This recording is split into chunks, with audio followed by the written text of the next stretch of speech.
Okay, so the next thing that I want to discuss is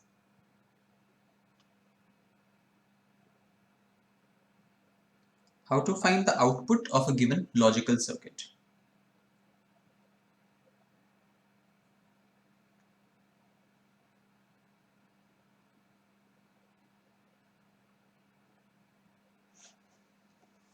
So let's take some random kind of logical circuit. Let's say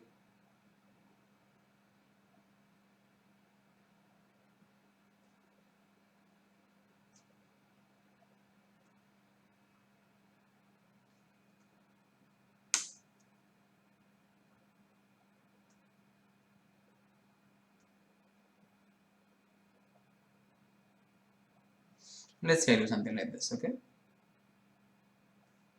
Question is, what is this output? Let no. Okay. So how does one do this? So first, let's go step by step. So this is C over here. So what you get over here is C complement or not C. What this gate is doing is it is taking the NAND of A and B. So this this topmost input over here is A and B complement. And you're also taking the B and sending it to this AND over here. So this is a 3 input AND. You can have any number of inputs to logic gates except for NOT. NOT will only take one input. You give it A and it will throw out A complement. But AND or NAND, NOR, etc. you can put as many number of inputs as you want. So here A and B complement is being ANDed with B and with C complement. So X is A dot B complement and B and C complement.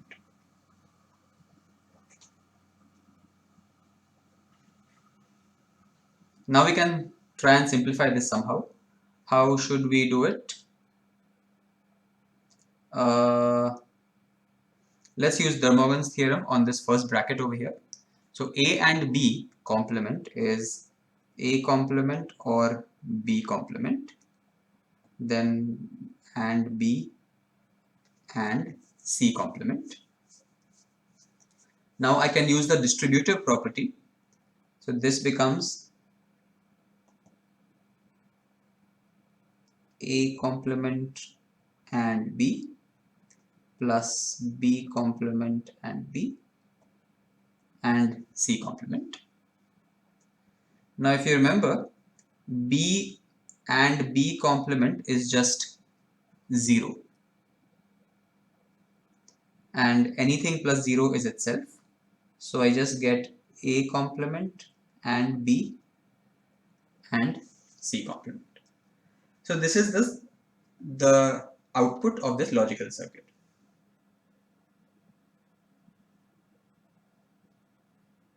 So in general, any kind of complicated logical circuit that is given to you, you can simplify it step by step and find out what the simplified form of the final output ought to be.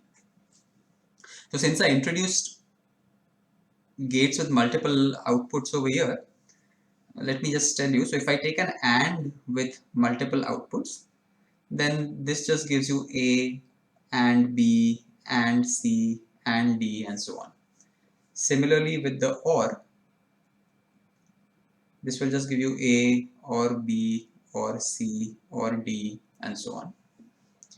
And then if you take the NAND, this will be A and B and C and D whole complement.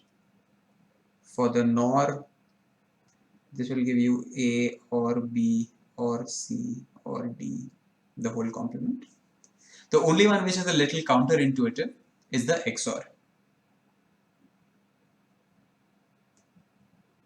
So if I give a large number of inputs to an XOR gate, then the output will be 1 or 0, if it will be 1 if there are odd number of ones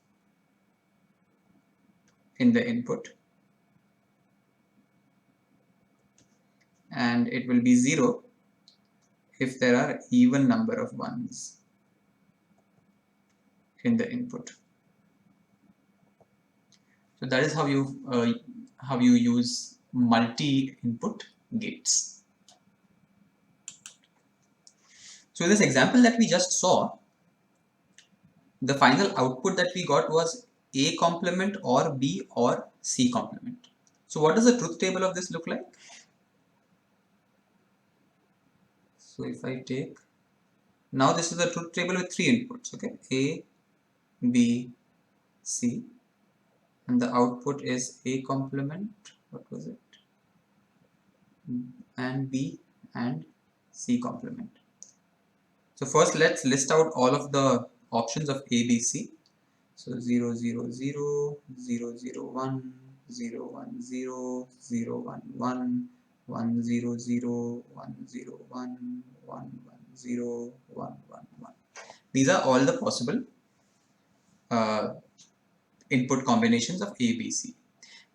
If you look at it, these are the binary representations of the numbers 0, 1, 2, 3, 4, 5, 6, 7.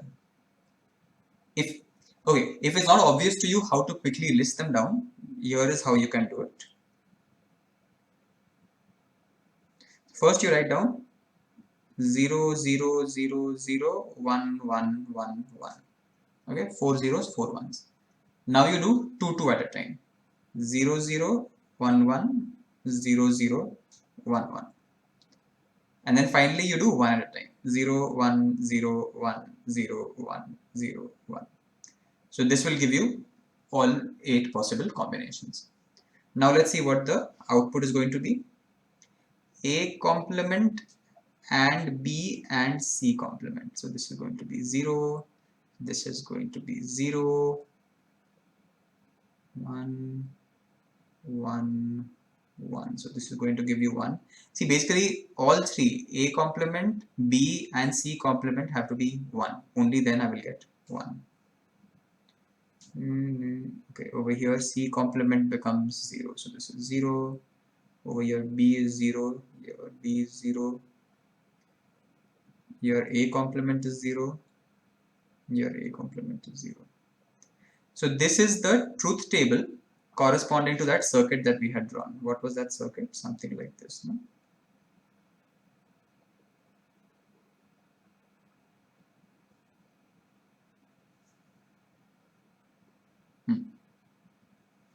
So if you take this circuit, then the output will only be 1 in one of the 8 possible cases. So this is how you find the truth table corresponding to a given logical circuit. So you take the logical circuit, then you derive the formula like we did on the previous page over here, this formula. And then once you have the formula, you can easily construct the truth table.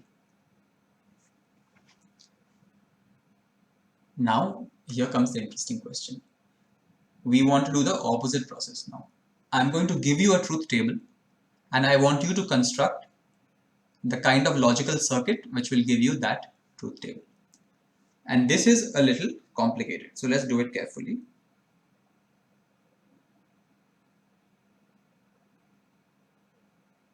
Not determining, because there can be multiple ways of doing it.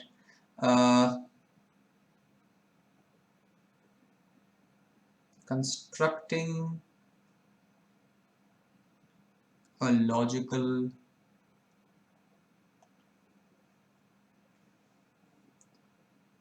circuit for a given truth table.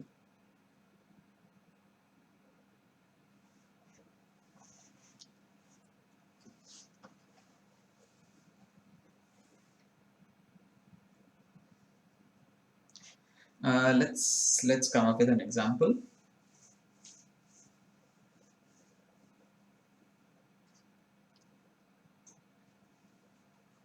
Okay. Suppose you are designing.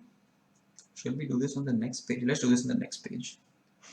Suppose you're designing the software for a phone. So you want to design when the phone rings. So let's say there are 3 factors to the phone ringing, let's say. One is you're getting a phone call. Let's call this A.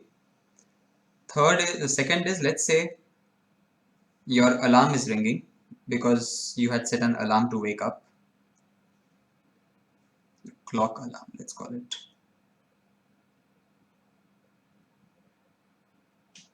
B. And the third one is, suppose your phone was set on do not disturb mode or silent mode or whatever it's called. And the output is whether the phone rings.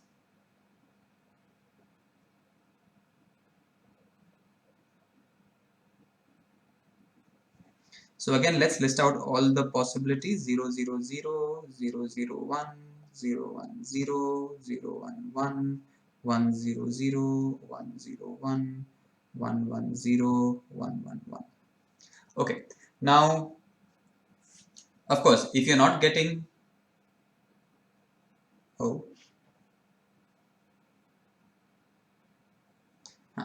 if you are not getting a phone call, or if your alarm is not ringing, then of course you don't want it to ring, irrespective of whether you are in do not disturb mode or not. If you're not getting a phone call, but your clock alarm is ringing, and you're not in, suppose I say you are not in do not disturb mode, then you want the phone to ring. But if it's time for your alarm to ring, but you are on do not disturb mode, then no, I don't want the phone to ring. If I'm getting a phone call, then yes, please ring. But if I'm getting a phone call while I'm on do not disturb, then do not ring. If I am on a phone call and my alarm is also ringing, then what should we do? Anyway, I want it to ring, so sure. But if I'm getting a phone call, my clock alarm is also about to ring, but I'm on do not disturb mode, then no, then please don't make a sound. So I want to put a logical circuit inside my phone which satisfies these conditions. So first I need to convert this truth table into a formula. Then I will convert that formula into a logical circuit. So how do I do that? That is the question that I'm trying to address over here. So there are a couple of different ways of doing this. The first one is the sum of products method.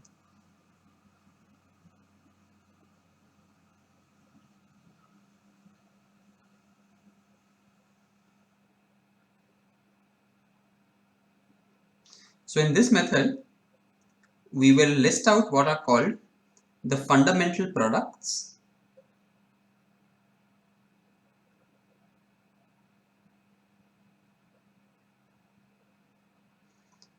for the cases where output is equal to 1.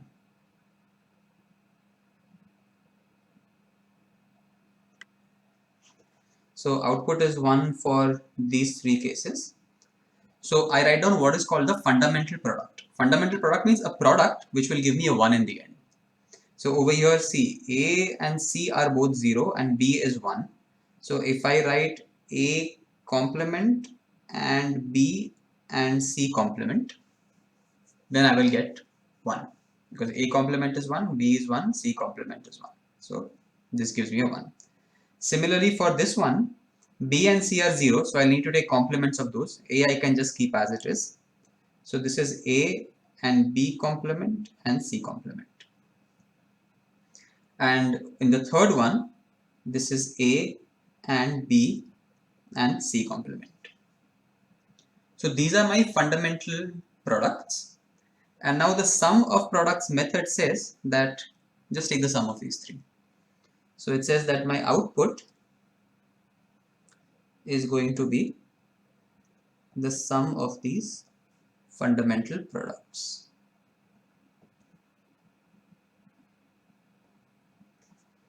Now, of course, I can simplify this further. I can say I'm going to take C common In fact, I can do the thing. Look at the first term and the third term. B dot C bar is common. So I can actually write this as A bar plus A dot B dot C bar. And my second term comes down as it is. But A plus A bar is 1. Not plus, A or A bar is 1.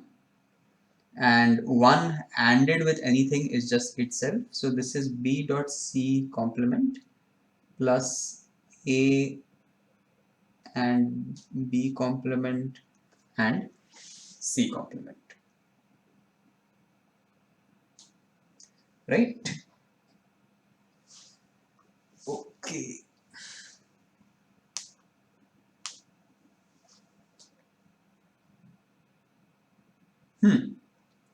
So that is it.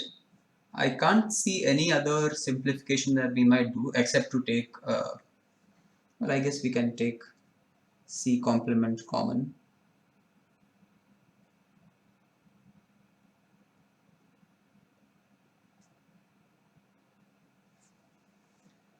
So this is the most simple formula that I can see right now. And now we can construct a logical circuit which has these properties. How should we do it? So I'll take A, B, C. First of all, okay, so first let's do this one. So A and B complement. So this B, I will take the complement of this and AND it with A. So this gives me A and B complement. I also want B separately, which I will OR with this. So let's take out B separately and OR it with this. Then I need to, so I have now finished this part. Now I need to AND it with C complement. So this is C complement. And then I will AND these two. So this is my desired output for this circuit, for this kind of truth table. So this was one method, the sum of products method.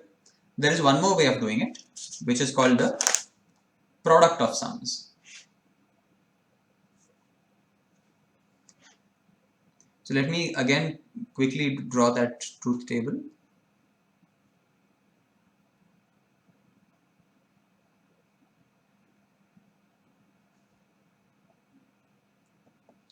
One zero zero 101 110 111, and the outputs that I wanted were 00 10 10 10 10 10.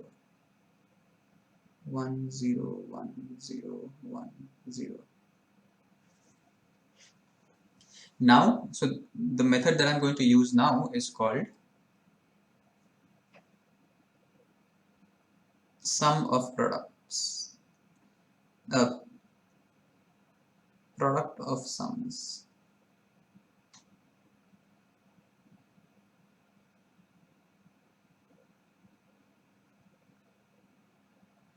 Now in this, I'm going to define what are called my fundamental sums,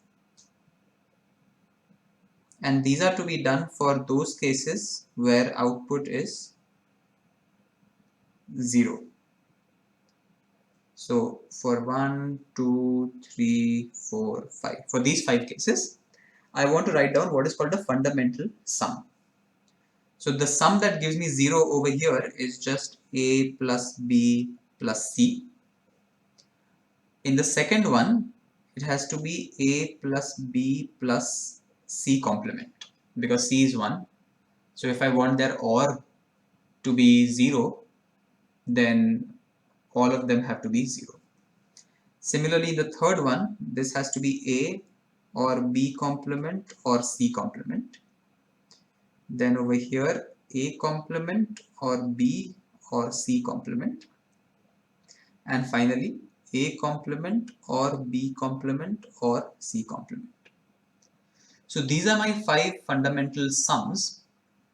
And the product of sums method says, just take the product of these 5, that will give you your final output. So x has to be a or b or c ANDed with a or b or c complement ANDed with a or b complement or c complement ANDed with a complement or b or c complement ANDed with a complement or b complement or c complement.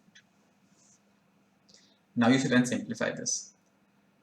Clearly, it's going to be a messy calculation, but in the end, hopefully you'll get a simple enough formula, and then using that formula, you can construct a logic circuit just like we did in the previous case.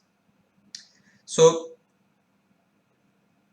you can probably sense that if in your final output, in the truth table that you have drawn, if your output column has fewer ones, then it is better to use the sum of products method. If it has fewer zeros, then it is probably better to use the product of sum method. So depending on the kind of situation that you have in hand, you can do this. Of course, you're not restricted to only cases where you have 3 inputs. Here I took A, B, C 3 inputs because it was a little simple. In general, you could have n inputs. You will have some corresponding output for each of them, and then you see whether you want to use product of sums method or sum of products method. There is another way of doing this, and it's quite elegant.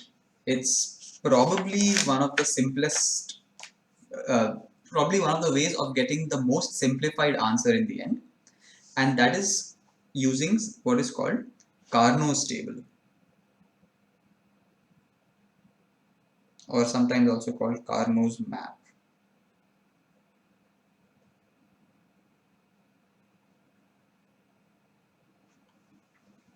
What is this method?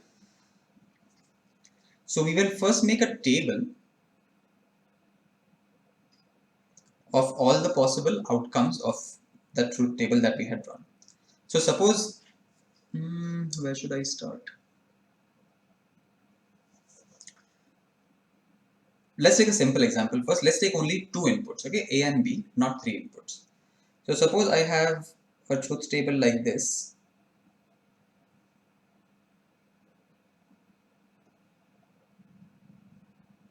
So with only 2 of them, I have 4 possibilities: 0, 0, 0, 1, 1, 0, 1, 1. And suppose my outputs look something like this. 0, 0, 1, 1, suppose. This seems like a trivial example. Anyway, let's do it.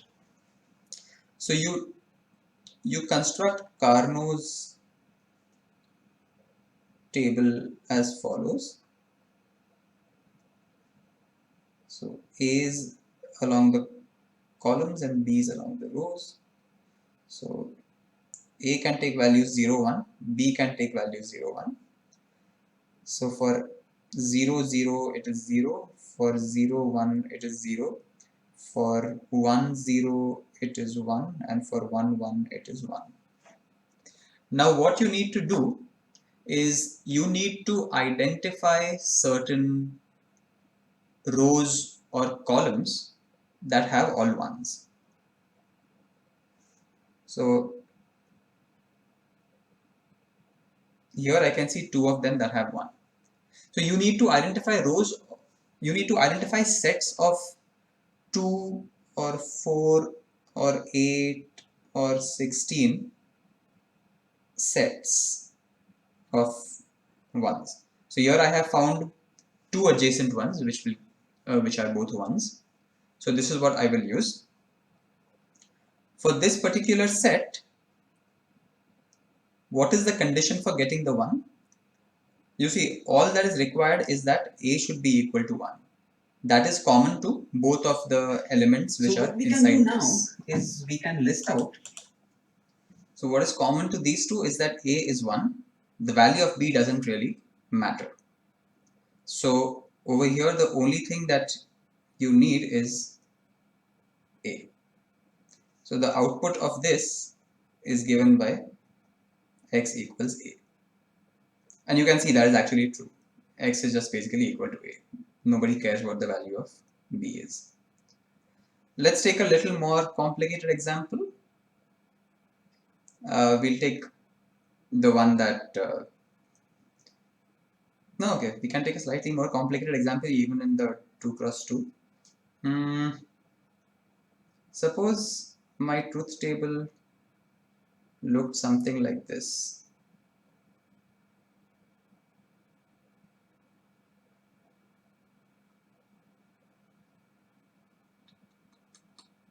One, zero, one, one. Yeah, I think this is a good example. So now let's draw Carnot's table.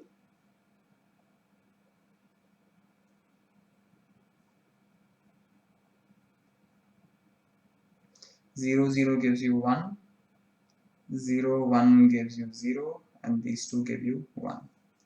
Now I'm looking for doublets or quadruplets or octuplets of 1s. Where do I get those? Here is 1. Here is another one. It's okay if there is some overlap. Point is nobody should get left out. So I have found two sets of 2. Now what can you say about this horizontal pair? When are they equal to 1? Well, the value of a doesn't matter. What matters is that b should be equal to 0. So I'm going to say b bar, because b bar is when you get 1. What about the vertical orange set? This is just given by a. Doesn't matter what the value of b is, as long as if a is 0, it is 0, if a is 1, it is 1. So that is when you get a. And both of these have to be simultaneously satisfied. So I'm going to dot them. So I'll say that in this case, x is a and b complement. And we can check if for this table, if I make a and b complement, what do I get? A and b complement is 0. A and b complement is 0. 1,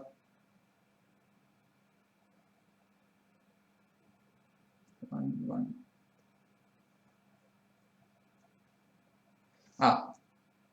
No, either of them. So it is or. So then A or B complement, this gives you 1. So then you can see that you end up with the same truth table. So here's how you use Carnot's map to get the exact formula for a given truth table. Now let's look at the more complicated example that we had, where A, B, C,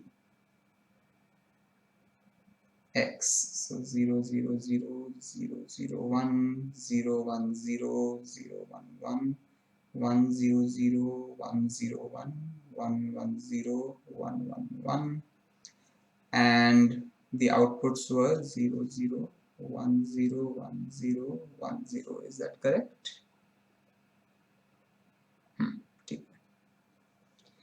So now, because we have 3 inputs in Carnot's table,